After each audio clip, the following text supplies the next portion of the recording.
Relato Nacional es un podcast con historias reales, de esas que marcaron la vida de sus protagonistas y que provocan emoción entre los auditores.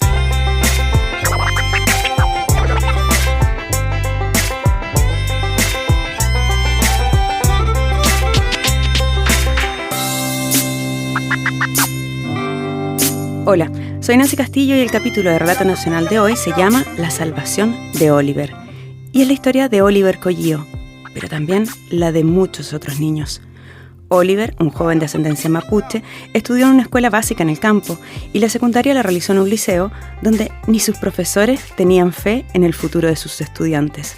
Una de esas cientos de escuelas públicas que no son capaces de apoyar a sus estudiantes para romper el círculo de la pobreza. Frases como «serás padre adolescente y tendrás que trabajar en lo que sea» fueron las que Oliver escuchó muchas veces en el liceo. En ese lugar, además, él fue víctima de bullying. Pero Oliver, como pocos en su liceo, logró romper el destino que parecía ya escrito. ¿Cómo se salvó? Para que la historia de Oliver fuera la historia de muchos, después de que Josefina Aguirre lo entrevistó, en Relato Nacional decidimos que el guionista Daniel Castro escribiera un cuento de no ficción y que Jerónimo Carolo lo leyera para ustedes. Esta es La salvación de Oliver Collío. Yo nací en Santiago en el 97 y a los 4 años me vine con mi familia a Cholchol. Mi mamá y mi papá son oriundos de acá y cuando a mi abuelo le dio diabetes decidieron volver para cuidarlo. Acá fui primero a la escuela G41 que quedaba literalmente al lado de mi casa y a pesar de eso, o en realidad por eso, llegaba siempre tarde. Ahí pude estar hasta sexto básico porque por falta de matrículas la cerraron. A mi abuelo, al que le dio diabetes, le encantaban los caballos, así que desde chico aprendí a montar, pero siempre me caía. La última vez, el caballo se me cayó encima. Me disloqué el hombro y me aplastó las piernas y por muchos años no pude caminar bien. Por eso me comenzaron a decir chivo, como molestándome, porque caminaba en puntillas. Como mis papás estaban preocupados de llevar el pan a la casa, no tenían tiempo para ayudarme con eso, pero los cabros del liceo me ayudaron a caminar con estilo, porque según ellos caminaba como mariquita. Allá no pasaba nada con la ley de la equidad y esas cosas. Entonces, ¿eras mariquita o eras hombre? Aparte de mis amigos, todos los demás me molestaban. En las reuniones familiares, mis primos me miraban feo y me decían, «No, aquí viene el caballito», no sé. Iba a la casa de un amigo y la abuela me miraba y me decía, «¿Este es fleto o qué? No te andí juntando con este que es fleto». Durante mucho tiempo, la gente pensó que yo era homosexual por la forma en que yo caminaba. Y además que mi voz nunca fue muy grave. Siempre fue como más o menos aguda. Entonces eso tampoco ayudaba mucho a que la gente me tuviera respeto. Después, cuando me cambié al Liceo Agrícola James Mundell, fue peor todavía. Me fui para allá porque llegaron a la escuela hablando maravillas del liceo. Que tenían sala de computación con internet y todo. Como era chico, no escuché a mis tíos que me decían que ahí estaban todos los cabros que los otros liceos votaban. Ya la primera semana me estaba peleando con alguien porque dejaban entrar a cualquiera a la sala y comenzaban a molestarnos y los profes, como estaban cansados, no hacían nada. Me agarré a peleas con el Juan, que al final me trató de enterrar un palo en el hombro y... pucha. Después, cuando comenzó la segunda, la tercera semana, los cabros le iban contando a todo el mundo que me pegó y que yo no sabía pelear. Y al final los cabros me buscaban pelea y me terminaban pegando. Lo peor es que al Juan los profes lo tenían en un altar, entonces nadie le decía nada. Y lo mismo pasaba con el Nacho, que era primo y vecino del Juan, que aparte de todo eso, pololeaba con su hermana. El Nacho iba en mi curso y en un recreo llegó, me pegó un aletazo con el codo y me caí. Tiré una mesa completa y todos ahí mirando. Él les pegaba a todos, era como un matón. Era mayor que nosotros entonces, igual era más alto, más musculoso, porque él hacía mucho ejercicio y solía desquitarse con nosotros. No sé, si los profes llamaban al apoderado del Nacho, siempre iba la abuela que le tiraba el moretón. ¿Cómo te explico? Le tiraba la oreja, le pegaba ahí, enfrente de los profes, y después él se desquitaba conmigo, se desquitaba con otros, porque él sabía que fui yo el que lo acusó o que fue mi amigo. Entonces él se dedicaba a pegarnos mucho. Una vez el Nacho con otros más me agarraron y me apagaron un cigarrillo en la ceja. Me quemaron y lo grabaron todo. Hasta el día de hoy tengo como recordatorio un hoyo en la ceja. Me la trato de tapar y cuando la gente se da cuenta, yo les tengo que decir que es una marca de nacimiento. Tuve muchas pesadillas, o sea, todavía a veces tengo pesadillas sobre eso. Traté de superarlo. Traté de conocer gente como profes o gente igual que yo que me ayudó. Ahora que entré en la universidad, igual conocí a otras personas. Yo pensé que era el único. A esa edad todos nos creemos únicos entonces. Me ayudaron bastante. Yo soy el primero de la familia que va a la universidad. Mi mamá llegó hasta segundo medio y de ahí no avanzó más porque salió a trabajar. Mi papá podría haber estudiado alguna ingeniería, pero como sus papás eran personas de campo, él tuvo que trabajar con mi abuelo codo a codo para llevar plata a la casa. Yo creo que llegué a la universidad por pura perseverancia, porque muchos profes creían que todos íbamos a terminar siendo padres adolescentes sin futuro. Entonces nos decían, cabros, hagan el servicio militar, porque por último les van a pagar un poco de plata y van a tener la ayuda del Estado y van a poder aspirar a una carrera militar. Por suerte, a mí me contactaron del PASE, o sea, del Programa de Acompañamiento y Acceso Efectivo a la Educación Superior. Un programa que algunas universidades en Chile diseñaron para incluir a personas como yo en sus clases. Personas que veníamos de escuelas y lugares impensados para llegar a la universidad. Éramos impensados, porque no nos enseñan lo que se enseña en los colegios privados del resto del país, y menos de los de la capital, Santiago. De mi liceo seleccionaron a unos 5 o 7. Fue raro igual, porque muchos profes no daban un peso por nosotros. Decían que íbamos a estar trabajando, o íbamos a tener un hijo, o que había gente mejor que nosotros, y que no teníamos por qué molestarnos. Entonces, cuando nos avisaron que podíamos ir a la universidad, que nos podían dar clases, que podíamos tener hasta un cupo, como que no nos atrevíamos a creer que era cierto.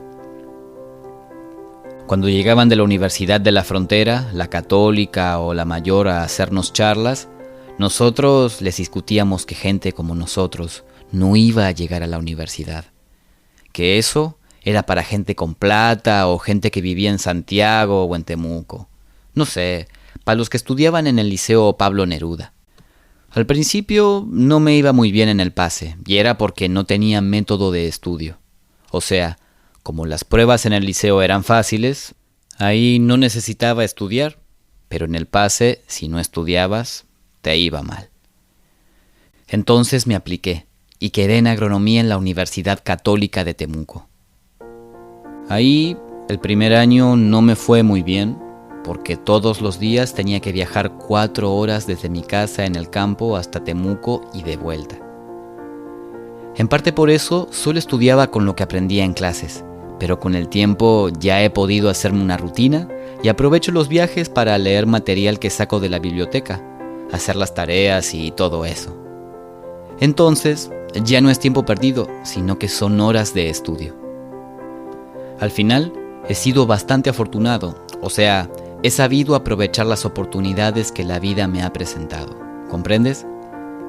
Por eso, yo creo que llegué a conocer a la presidenta en el Palacio de la Moneda, que es algo que hasta el día de hoy me da ánimos cuando estoy desmotivado. En el fondo, creo que si aprovecho las oportunidades, puedo llegar muy lejos. No sé, para darte un ejemplo, te voy a contar lo que me pasó el año pasado. Estaba en el bachillerato Y me acuerdo que ese día salimos de la sala con una amiga que se llama Camila. Y ella tenía la costumbre de agarrarme del brazo y decirme: Oli, Oli, vamos a la cafetería. Oli, vamos a almorzar. Somos súper yuntas. La cosa es que estábamos camino a la biblioteca cuando veo al Nacho, el que me quemó la ceja, y me quedé pa' dentro por verlo ahí en la universidad. Por un segundo me quedé como congelado. Pero entonces espabilé y me fijé que andaba de uniforme azul con overol. Y no sé, después de haber hablado con la presidenta, después de haber salido del pase y haber entrado a la Católica de Temuco, saqué pecho y me acerqué a él. Le dije: buena, weón, ¿cómo estáis? Y él me mira y no me reconoce y me dice: ¿disculpa? Entonces le sigo hablando hasta que al fin me reconoce. Ah, ya sé quién soy vos, hermano, vos soy el Chivo. Así me decían cuando yo iba en el liceo porque andaba en puntitas y me rayaban la ropa. Me lo escribían en todas partes. Una vez, incluso, me llegaron a amenazar con un tip top para escribírmelo en la pierna, en el brazo, en la espalda, qué sé yo. Ah, buena, Chivo, ¿cómo estáis? Y como que me vino toda la rabia, como el desahogo de la impotencia que sentí todo ese tiempo. ¿A quién le venía a decir Chivo tal por cual? Y me mira la Camila, y la Camila me mira sin entender nada, todavía agarrada de mi brazo. Todavía, sin terminar de reconocerme, el Nacho me dice: solo me recuerdo que te decíamos Chivo, pero no me acuerdo tu nombre. Era algo raro como Holder, Olver, Alberto. Oliver, weón, me llamo Oliver. Sí, hermano, ya me acuerdo de ti. ¿Cómo te ha ido? Y le dije: no, weón, si yo te hice esa pregunta. Me está yendo bien, me dijo. O sea, estoy trabajando. Y yo le dije: yo igual estoy bien, weón. Estoy estudiando aquí en la universidad. Me miraba y como que no podía creerlo. Cuando le pregunté cómo había terminado ahí, me dijo que en tercero medio había tenido una cabra chica, que por eso tenía que darle nomás, para cuidarla, porque no quería que le pasara lo que a él con su papá. Llevaba como 3 meses haciendo el aseo en la universidad, pero no le gustaba. Yo le dije que si podía encontrar algo mejor, bacán, porque igual es penca estar haciendo algo que no te gusta. De ahí hubo un silencio incómodo y se fue a seguir trabajando. Yo le dije que si nos encontrábamos por ahí, nos fuéramos a comer algo, que yo le invitaba. Pero nunca más lo vi. Fue raro igual, porque me acordaba de él como este matón abusador, pero cuando cachó que me estaba yendo bien, se alegró por mí. En mi imaginación, siempre pensaba que si me lo llegaba a encontrar, lo iba a humillar. Pero cuando me dijo que tenía una hija, pensé: ¿para qué? ¿Qué gano con eso? ¿Qué gano con decirle: oye, si yo ahora estoy estudiando y tú no? ¿Qué gano con decir eso? Nada. Si ya pasó, ya hice mi vida. Encontré la felicidad. Conocí a grandes personas y él fue como un ladrillo insignificante al lado del camino.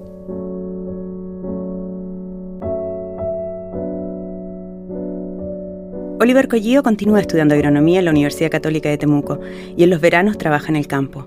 Aquí es el propio Oliver quien cuenta el encuentro con el agresor de su infancia. Pensaba hacer lo mismo, pensaba hacer algo así, pero que le doliera más, ¿cachai? Como maltratarlo psicológicamente. Pero después dije, ¿por qué? Después cuando me dijo que tenía una hija, yo dije, ¿para qué? ¿Qué gano con eso? ¿Qué gano con decirle, oye, si yo ahora estoy estudiando y tú no? ¿Qué gano con decir eso? Nada, po, si ya pasó. Ya hice mi vida, encontré la felicidad, conocí grandes personas y él fue como un ladrillo más en el muro, ¿sí? Fue como diría Pink Floyd, another brick in the wall, un ladrillo en la pared, ¿cachai? un ladrillo insignificante al lado de otras cosas importantes que se han hecho.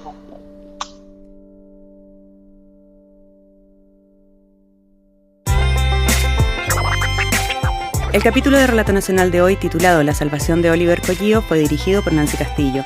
La periodista fue Josefina Aguirre. El cuento de no ficción fue escrito por el guionista Daniel Castro y Jerónimo Carolo en la locución. La edición de audio en manos de Marcelo Cotton. Por la canción Impromptu in Blue, agradecemos a Kevin MacLeod. Por Prelude número 11, 16 y 18 y That Kid in 4th Grade Who Really Liked the Denver Broncos, a Chris Zabriskie. Y a todos ustedes por escucharnos. Y recuerda, si te gusta nuestro trabajo, califícanos en Facebook, iTunes, Stitcher o SoundCloud.